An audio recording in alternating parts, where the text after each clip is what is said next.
Bia kamal guasame ban ngich career tognat tete kujeti shual ke re bane kana ban yuale shi kana kon right content shana ban guasame neme shualedi dere larde ke tognat kana content ban rightin kana me dere larde ke tognat neme dere larde ke tognat kana me dere kwenedi kana me dere nyaw kwenedi kana me dere kwenedi kana me dere kwenedi kanen konen goro baro itin keriti no kadi oja dong chitan che ngajbo so bana kachu kwen kel ko dobdande kon ka kwen ka je kan konon yam please make sure no jin she subscribe ko chi channel chi je support committee ke ngin mi channel ngwata me be chamala shube ke ji kapet bana men yam ban je chu nyok me to kona chit ko ndana ngai kono no gor kono ban ngi je long ke ngine kon wekan ko de ande tong na de jangach no ki te tana da dong la gor la ja gor ke cha jangach la mission dan gor kon 1000 subscriber kan we language school chan je to gwa de me na me shwale nok mit gwa de me na me na nok na me nok ko bi ngai na me na kana ha mi cha ga mat ba chole na ka tok nat na ma shwale de shwale nok chan we karode na me shwale duk na mani dakane ha shwale za mu don ku je na wonbe ngaje no na mo shwale za na moni duk chan we kame de ping gwaza mene na me nok chikora tin won nakane ha shwale de shwale na kana ha mu shagamat ba chole na nok nial ewewe to tone kan ten ko der ander goro der kangach chan men we ka kwen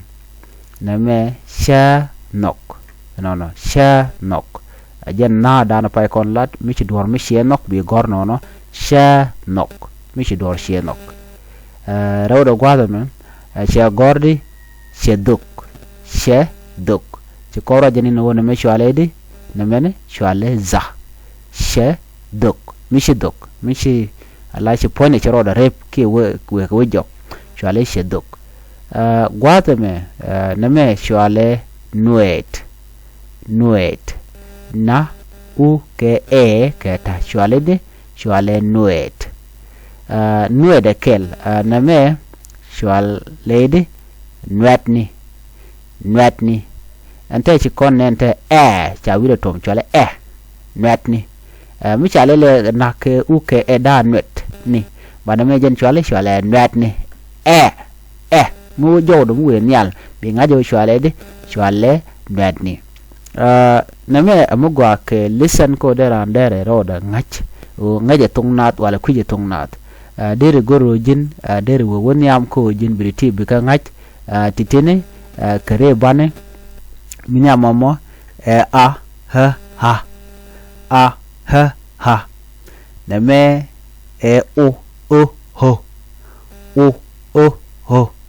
na me ni ha na me nyok kare bane kana bane yuale ha na me o